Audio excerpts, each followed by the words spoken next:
João Grosso. Marco Mendonça. O que é que estás a ensaiar agora? Tempo para refletir do projeto da Ana Borralha de João Galante. Ok. Que já o devíamos ter feito no ano passado, Uhum. mas quando estávamos para começar, tudo se sumiu. E está programado fazerem sem ser neste formato Sim, que agora se pratica sim. muito, que é o formato online, né? Ou seja, vão mesmo Sim, apresentar o espetáculo. não, porque o espetáculo, ou a performance, não sei. Mas pronto, a apresentação não se coaduna com gravação vídeo. Tem mesmo que ser uma coisa ao vivo. Se não for ao vivo, não funciona. Porque tem muito material sensorial, ou seja, a base da apresentação é sensorial. Éramos para estrear agora dia 8, mas só estaríamos dia 19. Pois, E já não é mau. Queríamos no mesmo dia, então. Vamos para Pois cima é. no mesmo dia, no mesmo teatro. Pois é, vocês na sala grande e nós na sala pequena. Tens noção de mais ou menos quantos espetáculos é que já fizeste no Teatro Nacional? Não. Não, mas não fiz muitos. Não fiz muitos. Não fiz muitos porque passei por alguns períodos em que não passava pelo projeto dos diretores do teatro. Tu, enquanto ator, não... Eu, enquanto ator. Ok. E então houve assim períodos que não era convocado para trabalhar. Trabalhei sempre, fiz outras coisas, fiz espetáculos meus, dei aulas, estudei, etc. Mas há esta vertente que, pronto, não sei se é legítima, se não é legítima, mas nós somos sujeitos às flutuações de gosto das pessoas que nos dirigem. Portanto, as nossas competências várias vezes foram deixadas de parte. E imagino, ou seja, como aconteceu a ti, terá acontecido também aos outros atores? Sim. A uns mais, a outros menos, a outros quase em absoluto. Mas é assim. E nesses períodos tu ias fazendo coisas fora? Sim. Fiz espetáculos meus, fiz espetáculos com outras companhias, estudei, inscrevi-me na Universidade Nova de Lisboa. Deu para ocupar o tempo. Aprofundei. Não era para ocupar, eram coisas que eu sempre tinha querido fazer, por exemplo, no caso dos estudos, e não tinha tempo. E então aproveitei esse tempo para o maximizar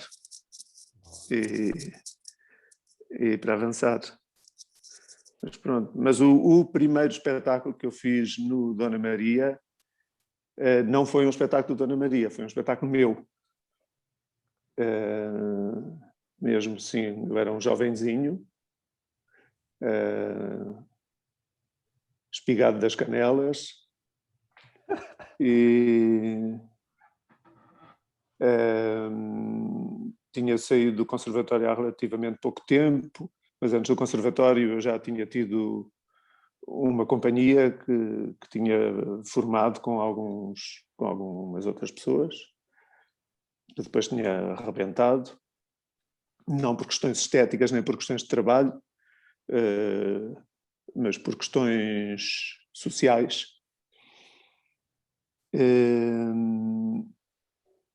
E depois fui para o conservatório e quando saí, passado pouco tempo, montei um espetáculo meu, que era, foi a Ode Marítima do Álvaro de Campos. E, e um dia meteu-se-me na cabeça ir falar com o diretor do Teatro Nacional a perguntar se ele me deixava fazer o espetáculo na sala de estúdio. E E ele deixou. disse-me que sim. Maravilha, maravilha. Quem era o diretor nessa altura? Era Afonso Botelho. Ok, ok. Afonso Botelho, que também era poeta, e foi ele que me deu o sim. E pronto. E eu lá pedi uns cobres emprestados ao pai do meu produtor. Ok. E montámos o espetáculo e depois, ao fim da primeira semana, já tinha pago a dívida com Ótimo. o dinheiro da bilheteira. Em que altura é que isso foi? Que idade é que tinhas? Que idade é que eu tinha? Acho que tinha à volta de 30 anos, portanto 87. Tinha 29 anos. 29 anos. Tinha 28, ia fazer 29 anos, porque isto foi em janeiro, portanto eu ainda tinha 28 anos. E então fizeste este teu primeiro espetáculo no Teatro Nacional e imagino que depois o caminho até isso tenha sido o início depois do teu percurso enquanto ator do Teatro Nacional. Eu imagino que tenhas tornado ator do Teatro Nacional pouco tempo depois disso, se calhar ali no início dos anos 90, não foi? Sim. Em 89, o Ricardo Paes, que era diretor na altura do teatro, quis fazer quis juntar gente nova à companhia. À companhia estável do Dona Maria, que tinha 30 e qualquer coisa atores. Tinha um elenco de 30 e poucos atores. E o Ricardo, mas eram todos de... havia uns 4 ou 5 um pouco mais novos, mas os outros eram todos atores já mais idosos. E o Ricardo Paes queria trazer gente nova para misturar com essas pessoas. Mas, entretanto, foi decidido fazer-se o Passa por Mim no Rossio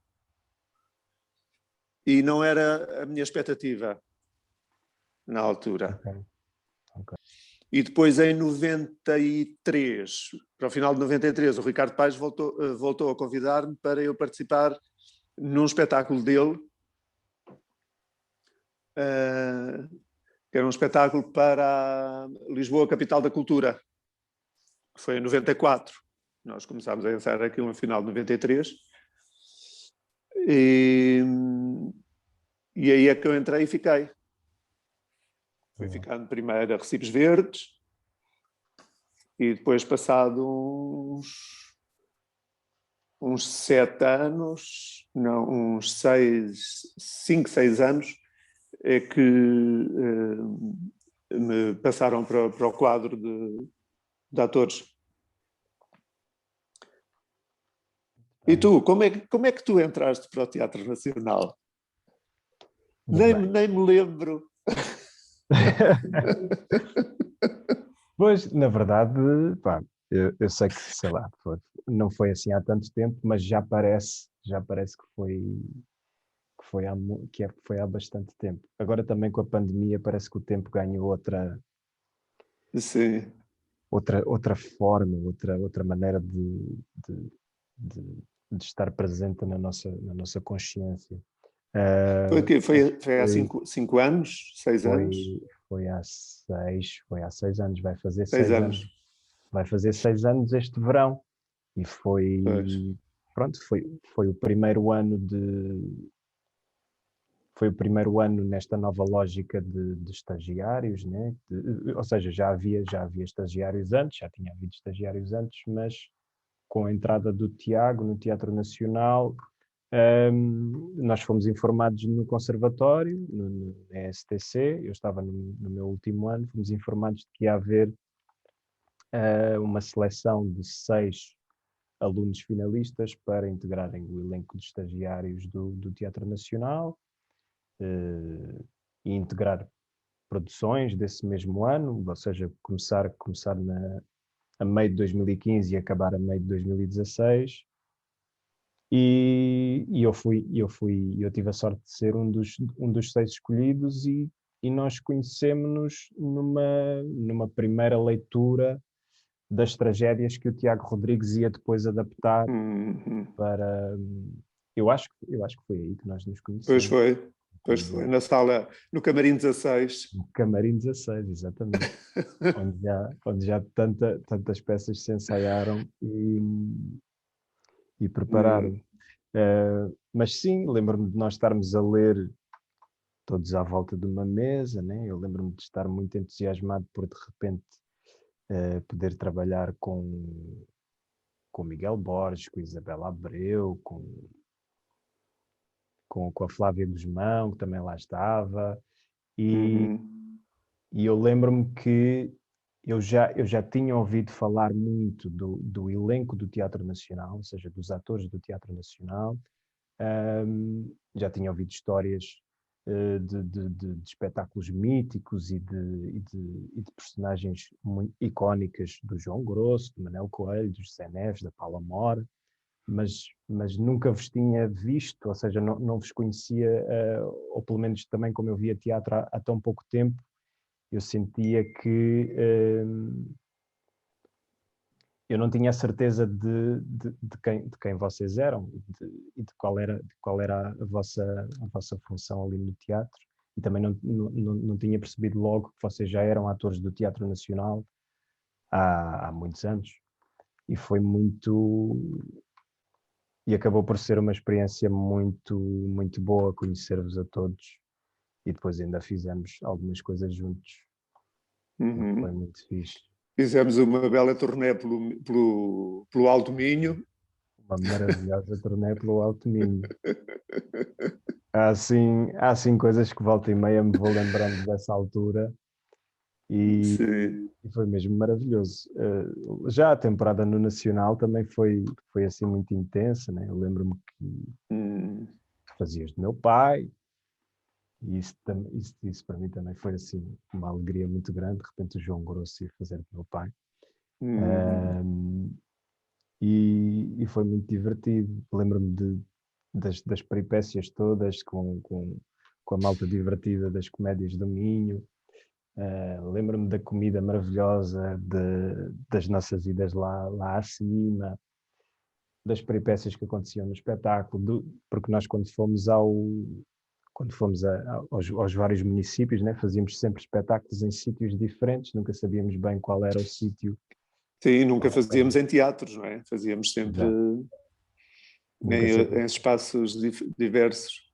Sim, às vezes o chão escorregava um bocadinho mais, às vezes o espaço era um bocadinho mais apertado e tínhamos que Às adaptar. vezes escorregava e muito. Às vezes escorregava e muito.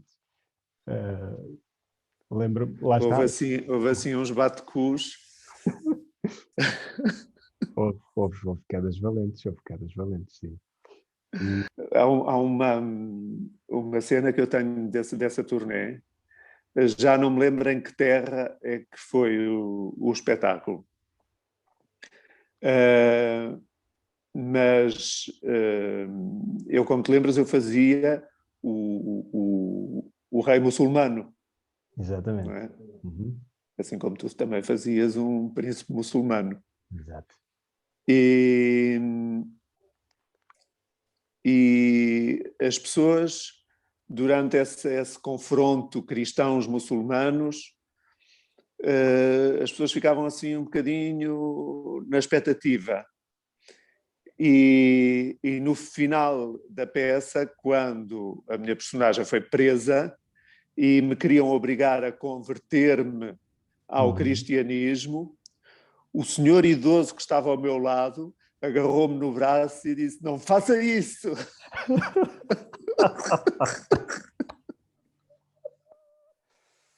Tão bom, tão bom, tão bom, Achei extraordinário. tão bom. Pá, eu lembro-me particularmente, eu penso que era, isto ficou-me na memória e eu acho que vai ser muito difícil esquecer este episódio, que tu claramente também te deves lembrar que foi, acho que estávamos numa aldeia que se chamava Covas, e nós chegámos lá e tínhamos de jantar, enquanto o pessoal das Comédias do Minho ia pôr a carrinha ao pé do centro, onde íamos fazer o espetáculo. Acho que era uma escola primária, e era assim uma vila, uma aldeia muito, muito pequena, assim, na parte de baixo de um vale muito grande, e não havia restaurantes abertos, não tínhamos sítio para jantar, não havia sítio para comer nada, e lembro-me que alguém das Comédias do Minho, não sei se foi o Gonçalo ou o Luís, foi bater à porta de um restaurante, ou seja, porque neste caso acho que o restaurante era ao lado, era mesmo colado à casa da pessoa que era Sim, proprietária. pois era isso, eu lembro-me. E acho que o senhor veio abrir a porta e disse: pá, eu não estava a contar ter clientes hoje, porque aquilo era assim, não havia ninguém, estava assim um tempo muito, muito pouco convidativo a sair de casa.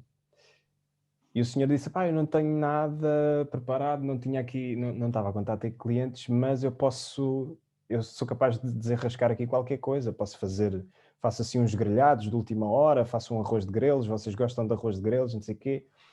E nós, sim, tudo ok, queremos é comer qualquer coisa, não sei o quê, e acabou por ser um banquete Foi delicioso, pois foi. delicioso, assim, uma coisa de comer e chorar por mais, que eu Eu lembro-me. lembro-me ainda do sabor do arroz de grelos e O das arroz de cenouras que ele grelo. foi apanhar à horta. Ele foi Exato. apanhar os grelos e as cenouras à horta e cozinharam aquilo ali, grelharam as carnes. Foi ótimo, foi ótimo. Foi incrível. E chovia, nesse dia, chovia a cântaros. E nesse dia no espetáculo, já para o final do Exatamente. espetáculo, houve um relâmpago que rebentou com tudo. Pois foi. E o público acendeu os telemóveis, acendeu as lanternas dos telemóveis, lembras-te? Lembro-me perfeitamente, sim. Acendeu-nos em cima as lanternas dos telemóveis para nós continuarmos a função. Exatamente. Foi Eu acho muito que foi, engraçado. e justamente num dos teus textos finais, já quando tu estavas preso, foi num dos teus textos finais. Eu lembro-me que aquilo parecia tudo combinado, aquilo parecia assim uma coisa, o universo a seguir a deixa perfeita para fazer a energia ir abaixo no momento certo. Eu lembro que foi numa parte qualquer de um discurso teu, era assim uma espécie de punchline assim dramática, em que tu dizes aquilo e de repente ouve-se um estrondo gigante e vê-se um relâmpago e a luz vai abaixo e ficamos ali aqueles 5 segundos. Era a voz de Deus. E lentamente as pessoas, uma a uma, quase que nem sei bem explicar.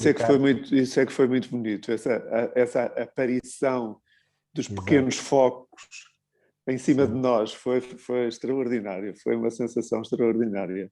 Foi mesmo comovente, porque de repente, sei lá, nem sequer era, até era um público já, não era um público propriamente jovem, não é? Sim. Pelo menos esta coisa das tecnologias, dos telemóveis no teatro, tu associas sempre a uma geração mais nova, né? Que é menos paciente e que acaba por eventualmente estar sempre a ver as horas e a mexer no telemóvel. Mas de repente, neste caso, eram pessoas mais velhas, numa pequena aldeia, com telemóveis que não eram topo de gama, nem sequer eram telemóveis, nem sequer eram iPhones, nem nada que se parecesse, mas tinham todos a lanterna, né? Que a coisa da lanterna dos telemóveis já é mais antiga do que mas é uma pensamos. coisa também muito usada nas aldeias. E Exato, tem imagino que zonas sim. bastante escuras, não tem a iluminação da cidade, e as pessoas sabem usar a lanterna do telemóvel muitas vezes para de noite verem o caminho para casa, não é? Ou para outro sítio qualquer. E neste E caso, isso para nos funcionou mostrarem mesmo um bem. caminho na cena. Pois foi, funcionou Muito mesmo bom. bem. Basicamente Ainda não foi dissemos que esse espetáculo se chamava Os 12 Pares de França. Os 12 Pares de França, exatamente. Os 12 Pares de França, que é um espetáculo, que é um texto, assim, uma coisa tardo-medieval ou logo do início da Renascença, assim, uma coisa... E que é aparentado com o espetáculo, com o Chiloli, de São Tomé e Príncipe. Exatamente. São, digamos, remakes da mesma história. Mas por falar nesse relâmpago que apagou tudo numa altura-chave do espetáculo, a mim aconteceu-me uma coisa na estreia da Ode Marítima, desse espetáculo que eu estava a falar em 1987 na Sala Estúdio. O dia de estreia, agora não me lembro se foi a 12, se foi a 14 de janeiro de 1987. Ou foi a 12 ou foi a 14, não tenho a certeza absoluta. E estava um dia muito chuvoso também. Um dia mesmo muito chuvoso. E eu lembro-me de pensar para mim, que bom, porque lembro-me de ouvir a minha mãe dizer que se tinha casado num dia de muita chuva e que isso era sinal de felicidade. E eu pensava, que bom, vou estrear este meu projeto num dia de muita chuva. E na parte do espetáculo, a Ode Marítima tem uma parte que tem muita pirataria, tem muita violência verbal, tem muita violência sádica e masoquista, tem assim uma coisa toda passada no meio do mar turbulento, com os piratas a matarem, a estriparem e a arrancarem olhos e dedos e a matarem crianças e a não sei o quê.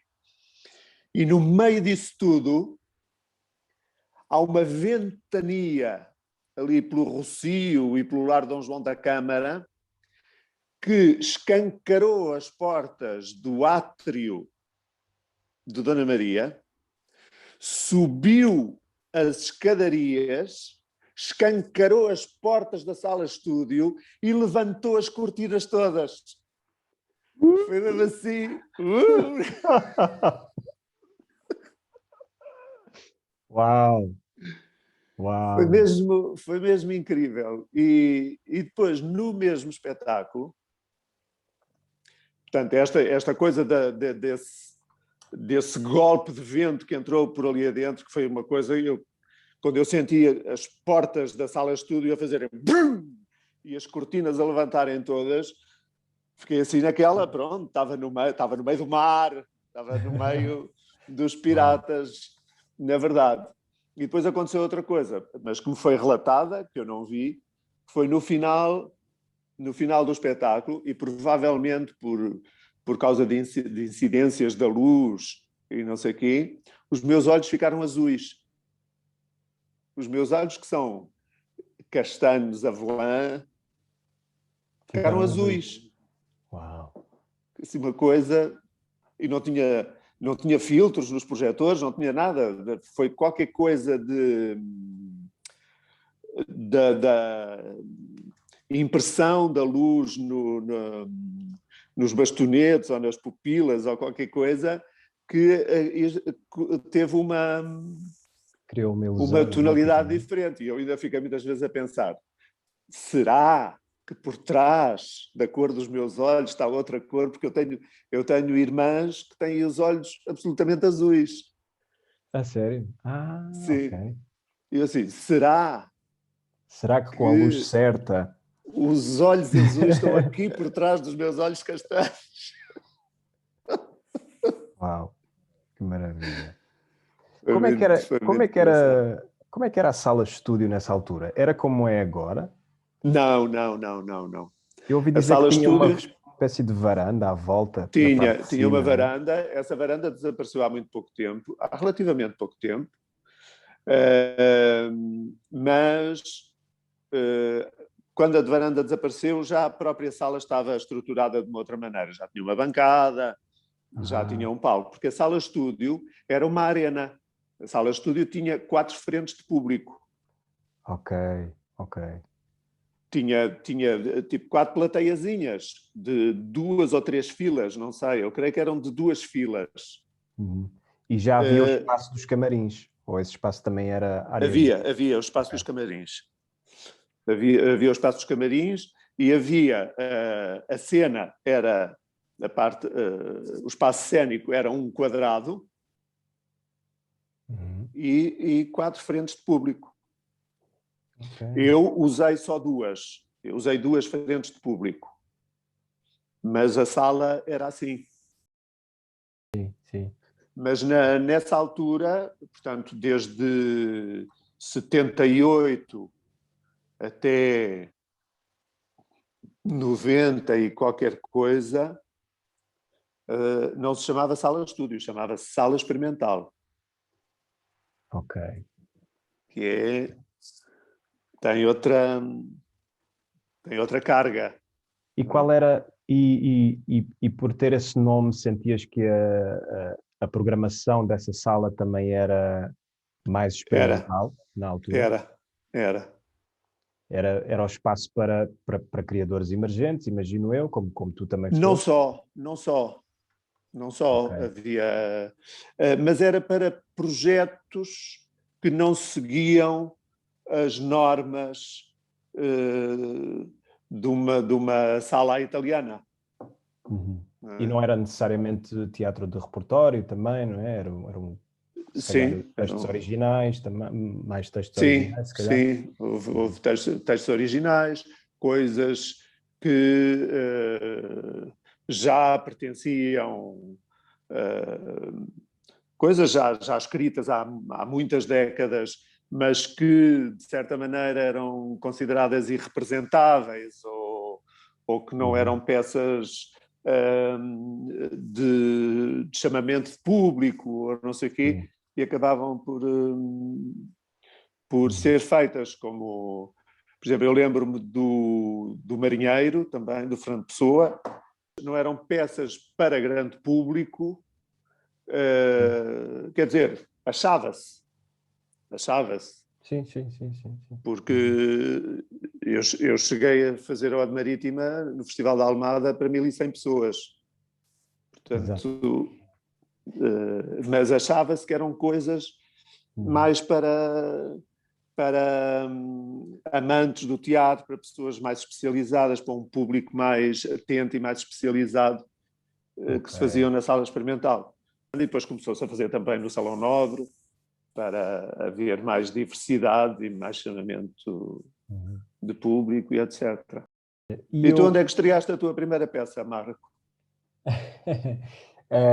A minha primeira peça foi com os The Lisbon Players, uma companhia de teatro amador que Sei bem. Que tinha aqui uma casa, um teatro na Estrela. Não sei se ainda tem. Eu já na altura, foi em 2013 que eu me estreiei. Já na altura eles diziam que estavam prestes a ficar sem um espaço, etc. Sim, acho que já ficaram sem o espaço. E acho que eles tinham, acho que a condição para eles continuarem a estar à frente do espaço era tornarem-se numa companhia profissional ou, pronto, passarem a ter outra espécie de prática, e eles recusaram-se porque sempre gostaram de o fazer pelo próprio gosto de fazer teatro. E foi uma experiência muito bonita. Eu tinha, pronto, não tinha falas, né? Era assim uma peça que se chamava The Hostage, do Brendan Behan, um autor irlandês, se não estou em erro. E era assim uma peça sobre um soldado que era feito refém num hostel. E basicamente eu era um dos hóspedes desse hostel, que estava lá assim numa espécie de paragem de um cruzeiro com o seu namorado, e então éramos encontrados ali no meio daquela confusão. E era uma experiência muito gira, que tinha cantigas, tinha assim momentos tinha muitos brindes, muitos atores a fazer de bêbados, e e era muito divertido. E Pois. foi aí que eu me estreiei, em 2013, tinha acabado de entrar no conservatório e não tinha currículo nenhum, pelo menos nada em comparação com os meus colegas de turma, que já faziam muitos teatro desde o ensino secundário, já tinham feito cursos profissionais, já tinham alguma experiência mas não fosse de ver teatro. Eu entrei para o conservatório sem ter visto muito teatro e sem ter feito nenhum teatro, ou seja, e essa foi assim a minha primeira experiência a fazer teatro amador, mas eu considero como a minha primeira experiência profissional, porque pronto, tive a experiência toda de ensaiar um espetáculo, ensaiar músicas, vestir um figurino, perceber as dinâmicas de uma cena. Foi muito bom também para pôr em prática as coisas que eu ia aprendendo na STC e que ainda não sabia bem como é que aconteciam na prática, né? Tipo, o montar de um espetáculo, fazer de uma peça. Pois. E foi muito interessante esse... E depois em 2016 é que entraste no espetáculo que estávamos a falar há um bocado, nos espetáculos, na trilogia de tragédias. Tragédias, sim, do Tiago Rodrigues. Que fizemos sim. com o Tiago Rodrigues. Ifigénia, Agamemnon e Agamemnon e Eletra, exatamente. Sim. Tu fazias a Ifigénia e o Agamemnon, não é? Exato, exato. Eu fazia a Ifigénia e a Eletra. Sim, e essa foi a minha primeira experiência profissional depois de acabar a escola de teatro. Já tinha feito alguns espetáculos ainda durante o conservatório, já tinha começado a trabalhar mais ou menos com uma companhia também de amigos que fiz no conservatório, que era a companhia Os Processos, com quem também depois fiz, na altura do estágio no Nacional, uma reposição de uma peça na sala estúdio, uma peça que nós tínhamos estreado no Teatro da Politécnica e que depois, no âmbito do programa que era Os Recém-Nascidos, a companhia Os Processos foi convidada a fazer esse espetáculo, que era o 2 A Mentira, na sala estúdio de 2 dias. E então eu lembro-me que isso aconteceu na semana em que eu não fazia uma das peças da trilogia, ou seja, nós fizemos uma semana a Ifigénia, uma semana o Agamemnon e uma semana a Eletra, não foi? Sim, eu acho que aquilo apanhou a semana do Agamemnon, que era a peça que eu não fazia, e então nessa semana eu pude fazer a peça dos processos na sala estúdio. Ainda voltando a esta coisa dos primeiros espetáculos, eu depois, quando fui mesmo trabalhar com a companhia da Dona Maria, em 93, fizemos um espetáculo chamado Clamor, que era sobre o Padre António Vieira, sobre os textos do Padre António Vieira, numa dramaturgia desenvolvida por Luísa Costa Gomes e encenada pelo Ricardo Paes e com cenografia do António Lagarto. Era assim um espetáculo absolutamente grandioso. E a minha querida amiga Fernanda Alves, que já não vive, fazia uma cena que ela fazia, o profeta Isaías. E a cenografia tinha uma grande rampa que vinha lá do fundo de cena e que depois terminava numa parte plana e tinha uma espécie de uma passarela pela coxia central da plateia, quase até à porta de saída da sala. E essa passarela, essa parte mais plana ainda na ribalta, e depois a passarela, tinha várias portas, vários alçapões, de onde às vezes, que nós às vezes abríamos e saía só umas cabeças ou um tronco ou coisas assim. E a Fernanda, ainda em ensaios, um dia disse: arranjem maneira de pôr umas escoras por baixo dos alçapões quando eles estão fechados e nós temos que passar por cima. E o diretor de cena, o diretor técnico na altura disse: não há questão nenhuma.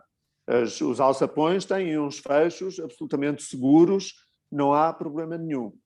Acontece que um dia a Fernanda Alves, o seu Isaías, com o seu texto profético, vem por ali abaixo, quando estava quase a chegar à passarela, põe o pé em cima de um alçapão e foi engolida, desapareceu. Ficou assim tudo... E para onde é que ela foi? Foi para o subpalco. Mas ficou Caiu tudo no bem, subpalco. mas não se magoou? Ou foi... Não se magoou muito, porque ela, quando sentiu que ia cair, relaxou completamente, fez-se assim tipo borracha, okay. E só torceu um bocadinho o tornozelo e magoou um bocadinho um braço e assim. Mas, no final desse espetáculo, muita gente do público, depois foi à porta dos artistas, e que falavam da cena extraordinária do desaparecimento do Isaías. Foi quase como magia, né? E eu lembro-me que nós estávamos assim um grupo de umas 4 ou 5 pessoas no cimo da rampa e toda a gente ficou muito agitada, e eu que nessas coisas fico muito cool, fico muito controlado. Sim. Dizia pelo canto-boca: tudo caladinho. Nós tínhamos que fazer uma saída muito rigorosa e quase pomposa de cena. E eu: tudo caladinho, tudo a fazer a saída como se nada fosse. E depois vamos a correr à procura da Fernandinha.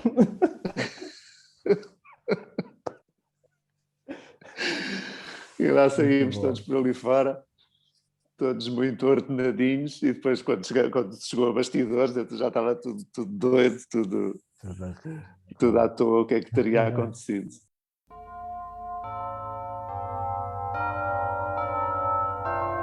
Muito bom, João. Olha, um brinde à agitação do teatro.